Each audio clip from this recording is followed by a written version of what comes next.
Si rischia davvero che si perda una generazione di ricercatori italiani perché fuggiranno verso altre università, verso altri stati? Questo è il rischio. Già oggi abbiamo un saldo negativo in Italia tra entrate e uscite di ricercatori.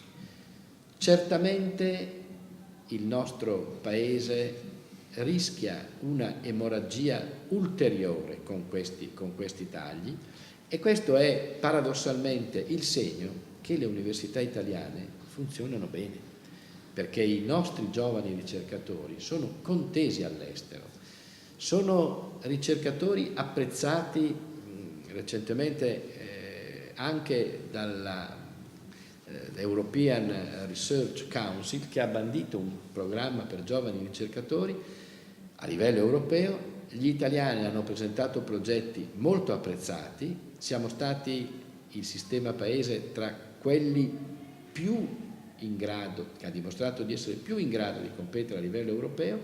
Molti nostri giovani hanno vinto queste borse, questi grants europei, ma hanno deciso di andarli a spendere in altri paesi. Non vengono in Italia perché in Italia non trovano laboratori sufficientemente attrezzati, hanno stipendi assolutamente inferiori a quelli che prendono negli altri paesi europei. È paradossale che il sistema universitario italiano, almeno in quelle università che, come dicevo, sono in grado di competere a livello internazionale, trovino una formazione sia a livello di corsi di laurea, sia a livello di corsi di dottorato, di scuole di dottorato, di ricerca di altissimo livello, ma poi non possono restare in Italia per lavorare perché il sistema paese li rifiuta, li espelle. Questo è un delitto, una assurdità alla quale non ci vogliamo rassegnare. E a proposito di minor personale, è stato calcolato che in 4 anni l'università perderà 8.000 docenti, meno 13%, più del doppio degli esuberi dell'Alitalia. Qualcuno ha detto che il governo finalmente ha messo un freno alla bulimia dell'università. Lei è d'accordo? No, non sono d'accordo, perché noi dobbiamo distinguere due piani diversi. Un piano è quello della progressione di carriera interna dei docenti, rispetto al quale, ripeto, in qualche ateneo indubbiamente si è esagerato in questi anni, dal piano del reclutamento dei giovani.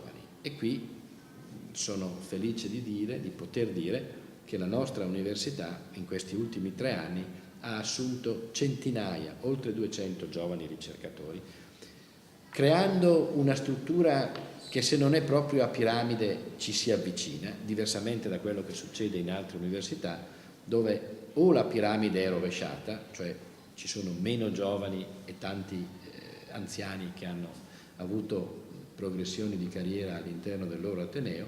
Noi vogliamo invece che la nostra università sia messa nelle condizioni, dalle norme che vengono approvate, dai finanziamenti che lo Stato stanzia, sia ancora in grado, possa essere ancora in grado di valorizzare i giovani che forma, di non perdere questo straordinario capitale che è l'unico che il nostro Paese ha, perché non abbiamo materie prime, abbiamo una grande tradizione culturale e scientifica.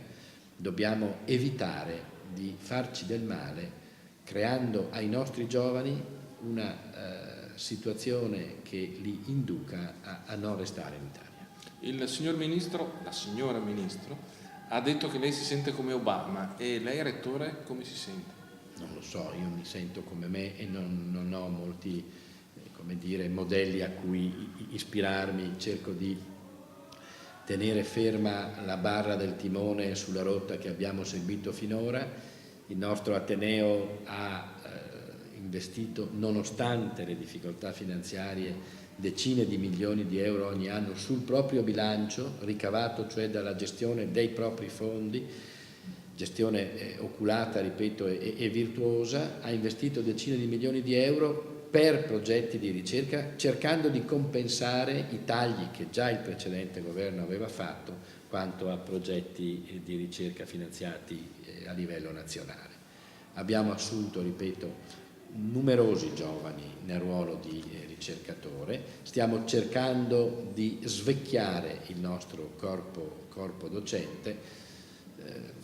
Ripeto, difficile trovare modelli così astrattamente da parte mia, cerchiamo di rimanere però ancorati nella nostra azione, nella difficile contingenza presente, a questi principi: favorire la crescita di una ricerca di qualità e di una didattica che serva veramente ai giovani, creare condizioni per opportunità di lavoro o di ricerca ai migliori tra questi giovani all'interno del nostro Ateneo.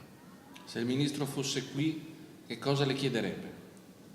Le chiederei di essere con noi, soprattutto con noi università che fanno parte di questa associazione Aquis, per combattere insieme una battaglia contro una assurda azione che, pur comprendendo le difficoltà del bilancio pubblico, del bilancio dello Stato, della finanza pubblica, un'azione che non può non considerare la necessità per le università del nostro Paese, almeno per un gruppo di università del nostro Paese, di essere ancora in grado di tenere alta una tradizione che l'Italia ha nella storia, che ha avuto anche recentemente, come ben sappiamo, e che crea una possibilità di crescita non solo culturale ma anche sociale ed economica per il nostro Paese.